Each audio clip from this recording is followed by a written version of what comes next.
Assalamualaikum warahmatullahi wabarakatuh. Saya Afrizal Asidik akan menyampaikan materi yang berjudul pemakaian huruf menurut PUEBI. Seperti yang kita ketahui, PUBI adalah Pedoman Umum Ejaan Bahasa Indonesia. Kali ini pemakaian huruf yang akan saya bahas. Langsung saja ke pembahasan. Satu, pemakaian huruf. Pemakaian yang pertama, huruf abjad.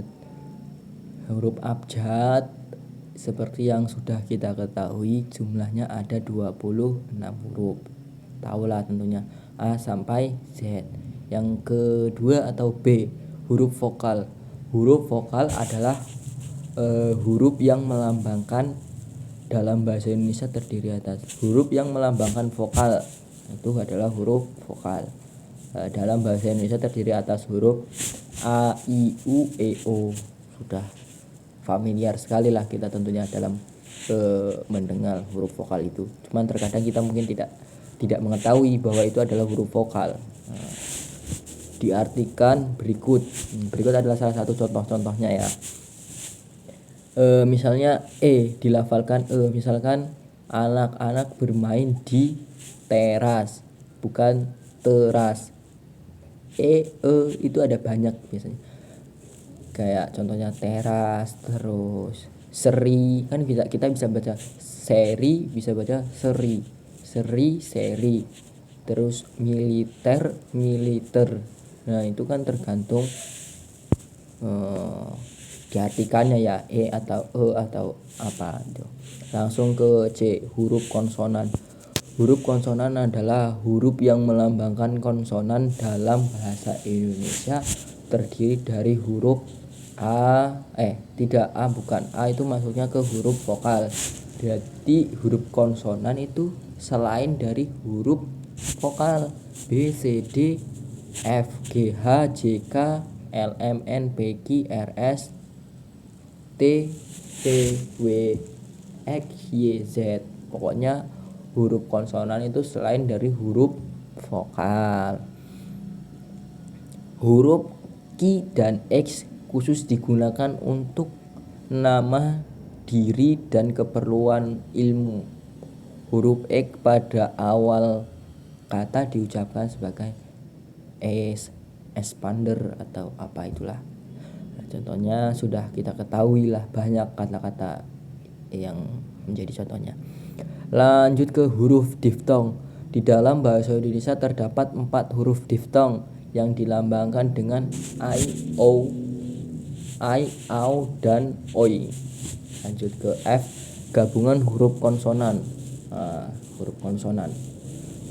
Gabungan huruf konsonan KH, NG, NY, dan SY masing-masing melambangkan satu bunyi konsonan. Seperti contoh khusus itu nggak dibaca KH kan, H-nya nggak dibaca tuh, langsung lari ke H-nya, ke K-nya khusus. Terus ngarai kan nggak NG, ngarai jadi satu bunyi. Huruf gabungan konsonan itu jadi satu bunyi. Nyata, syarat. Lanjut ke huruf kapital. Huruf kapital atau huruf besar dipakai sebagai huruf pertama pada awal kalimat atau petikan. Misalnya dia membaca. Nah, itu kan di awal D-nya itu besar karena dia di awal kata. Lanjut, huruf kapital dipakai sebagai huruf pertama dalam kata dan ungkapan yang berhubungan dengan agama, kitab suci, Tuhan. Termasuk kata ganti untuk Tuhan, misalnya Islam, ini besar karena nama agama, Kristen, Quran, dan Alkitab. Huruf kapital dipakai sebagai huruf pertama nama gelar kehormatan, keturunan, dan keagamaan, terus jabatan, yang diikuti nama orang atau nama tempat yang digunakan sebagai pengganti nama orang tersebut. Misalnya wakil presiden. Wakil presiden. Wakil itu kenapa besar W-nya? Karena di awal kata. Presiden kenapa besar? Karena nama jabatan. Adam Malik, jelas kan ya, kalau nama seseorang mesti besar. Adam Malik. Terus contohnya lagi Gubernur Jawa Tengah. Nah, kan Jawa Tengah itu nama tempat itu harus besar. Huruf kapital dipakai sebagai huruf pertama unsur-unsur nama orang. Misalnya kan tadi sudah saya katakan bahwa nama orang itu besar. Huruf pertamanya Amir Hamzah. Hanya besar, hanya besar. Yang kelima, huruf kapital dipakai sebagai huruf pertama semua nama unsur resmi kenegaraan, lembaga resmi, lembaga ketatanegaraan, badan dan nama dokumen resmi, kecuali kata tugas seperti dan, oleh, atau, dan untuk. Misalnya Badan Kesejahteraan Ibu dan Anak, itu kan suatu nama institusi. Selanjutnya G, huruf miring. Huruf miring dipakai untuk menuliskan judul buku, nama majalah, atau nama surat kabar yang dikutip dalam tulisan, termasuk dalam daftar pustaka. Misalnya saya sudah membaca buku. Nah, ini nama daftar pustakanya Salah Asuhan karangan Abdul Musi. Huruf miring dalam cetakan dipakai untuk menegaskan atau mengkhususkan huruf, bagian kata, atau kelompok kata. Misalnya bab ini tidak, kan untuk mengkhususkan kan. Membicarakan pemakaian huruf kapital.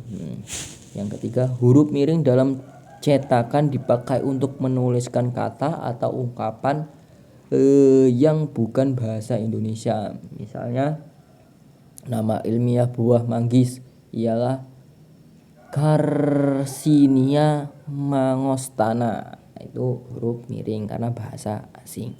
Lanjut ke H, huruf tebal.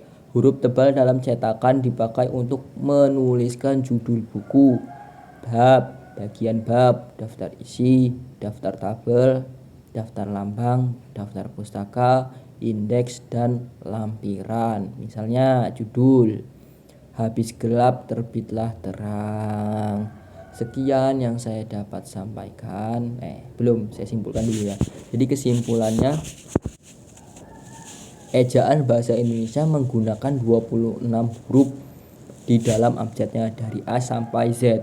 Beberapa di antaranya merupakan usaha memajukan ejaan bahasa Indonesia sehingga dapat mengikuti perkembangan kosakata.